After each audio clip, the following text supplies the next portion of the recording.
Well, welcome. We are backstage here at Newport Folk for the second time today. I have the pleasure of being joined by LA Salami. It's an honor to have you, but I must say I feel a little underdressed. Oh, don't mind me. I think it's mainly the yellow jacket, but I look like a bum underneath it. So. Oh, well, if I had that jacket, I'd be wearing it too. It's gorgeous, man. Yeah, it was a gift from my friend. And so you had an awesome set today. Is there anyone that you're looking forward to seeing? Kevin Morby.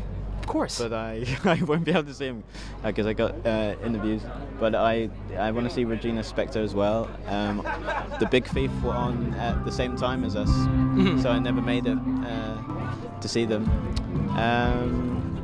Yeah, and there was and Fleet Foxes. What time are they on? I think around 6:15, if I had to guess. They're right over there at the fourth stage. Yeah, so. I haven't been to the fourth stage yet. The fourth stage. Oh, it's so cool. It's literally a fort, which is like the most awesome thing about it. Nice. I can't wait. Well, there we go. We have to make this quick. We need to get good spaces for Fleet Foxes. So this is sort of you've had some amazing opportunities over the past couple weeks. You opened for Grace Jones. Oh yeah, that was. Grace, have you ever seen Grace Jones live? I haven't had the pleasure of seeing her live, no. It was probably one of the greatest things I've ever seen. She's like 69, and wow. She was channeling some sort of eternal diva energy. Like she was like diva prime. Like she got had different outfits, and the band were amazing. Like. And at some point she was wearing a hat which reflected the light from the top stage, and it was just reflecting everything. And it was it was just great. Oh my God, that's awesome. I wish I was there. I was very impressed. Like. And then you had the Tiny Desk concert too. Bob Boilen's been one of your biggest fans for a while now. Yeah, he's really nice. Oh, well, so how did that whole thing come about? How were you able to fit that into the schedule? How did it come about? I think what did he say? Bob said he found... He just, I don't know where he found me actually, but yeah, like he just liked the record, and like, yeah. Sorry, that story would be more interesting if I could tell you how he found me. He's around here somewhere. Yeah, I'll ask him. We'll get to the bottom of this for sure. So you have been compared to people the likes of Joni Mitchell and Neil Young, which must be absolutely flattering. But big shoes to fill. Is it sort of like a double-edged sword, sort of having that expectation before people even hear your music?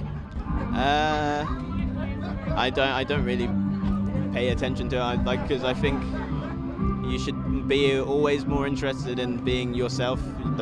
Yourself might be influenced by other people, and it might be obvious, like to people where the influence comes from. But as long as you're being yourself, it can always be authentic, so you don't need to worry about what shoes you're filling, as long as you're like filling your own shoes. You exactly. know what I mean? Like, so yeah, I don't know. It's not something I think about too much. Good. It would freak me out for sure. So it's a good thing to sort of keep in the back of the mind. Now, you, as I mentioned a little bit earlier, you're kind of a style icon in the music world at this point. You're sort of known for the way that you dress. How do you keep a good style on the road? Suitcases only fit so much. I don't know. Clothes seem to fit me well. Like I don't particularly think about it. Like a lot of times people give me stuff and I just wear it, and I think it's just I'm really skinny and like kind of tall, and like my face is kind of skinny as well. Like things just look okay. But I'm not too clued up on fashion or anything. Really? Yeah, and it's not like intentional. It's just I like colors and like putting colors together and stuff. So maybe subconsciously expressing how I feel through like what I wear. But I guess everyone does that. So yeah, I don't really put much thought into it, I don't think. Well, you sound good and you look good doing it, so I guess that's all one can ask for. So your album, Dancing with Bad Grammar, amazing release. If you could describe that album in one word, what word would you assign to it? Calamity. Calamity. Yeah. And why is this record a calamity? I mean, it's on the cusp of falling. Dancing with Bad Grammar means like you doing something beautiful with your limitations. So like it could always be on the verge of falling apart.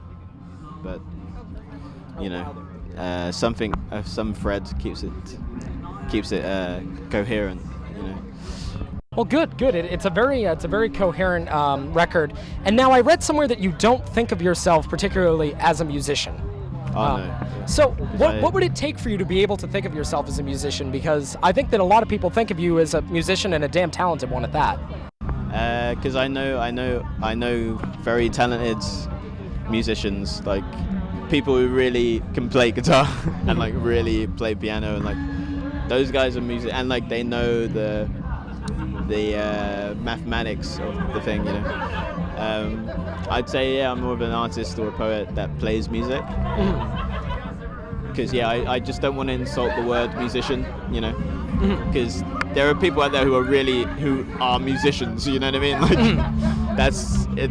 It's a weighty word, like when you put it all together, what it is. But I just hit things, and maybe they sound good sometimes, maybe they don't. But I don't know the intricate maths behind what I'm doing, you know what I mean? It's more of using it to express myself, which is, you know, throwing paint around, you know. Nice. Now, what drew you to pick up instruments in the first place? Just the need to express myself, I guess, in that particular way. It's just fun. Yeah.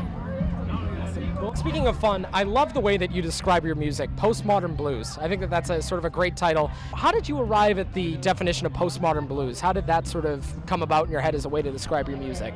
Well, people kept on asking me what type of music I do, and I never really knew what to say, so I just made up. It's all my music, I feel, rudimentary, like. On the base of it, the foundation of it is like rudimentary blues, you know, for the most part. So, and on top of that, like skeleton of rudimentary blues is influences that I personally grew up with and liked, like post-punk, and like new soul and like hip hop, and it's just putting it. Building, using that stuff as material to build a picture on the basis of that rudimentary blues, you know. So that's just postmodern blues to me. So it's just I just made up that word to describe that. But you don't have to take it seriously or not. Like you don't have to necessarily take it seriously. It's just a word. Like I love it. I think it's a great way to describe it, and I give you kudos for coming up with it. And then so Newport, we're here at Newport Folk Festival. It's a festival that's all about collaboration, artists sort of hopping on stage with each other. So who would you like to collaborate? Who would be someone either here or elsewhere that you would like to share the stage with? I wouldn't mind doing something with Regina Spektor. Like that's just. Yeah, that's so nice. But to me, like personally, it's all about if you just get on, if you gel in that way with the person. Like there have been bands, Francobolo, like who are a band who plays my band and are a band in their own right. Like Francobolo, like they're like the new Beatles basically, and like yeah, like when I met them, we just gelled, and like we just fell in love with each other, and like so it made it easy to write and play music. So yeah, easy's the way it should be, that's for sure. And now another big thing that Newport is doing this year is they're sort of doing a tribute to protest songs called Speak Out. Do you have a favorite protest song, one that you sort of like to play or listen to? Fuck the Police, N.W.A. Oh, that's a great one. I hope that someone is brave enough to take that on at the Speak Out protest. Well, I know that you have a long day ahead of you, LA. This will be my last question. Who has your ear right now? Who are you listening to? I don't know. I've been listening to a lot of Kendrick Lamar, like Royce da 5'9" recently. Like, yeah, I've been binging on that. The Velveteens are a band from, I think they're from Canada. Like, are they from Canada? Yeah, I think they're from Canada. Yeah, I really love them. And this guy called Andrew Butler, who's really nice. Yeah, I'm missing loads, but I just got one black. Good Morning, that band. I don't know where they're from. I think they're from California. But yeah, they're really good. Yeah. Tons of good stuff to check out, and if you are not listening to LA Salami's debut album, it is called Dancing with Bad Grammar. It's out on Play It Again Sam. Pick it up, give it a spin. I doubt you'll be disappointed. LA, thank you for the time today.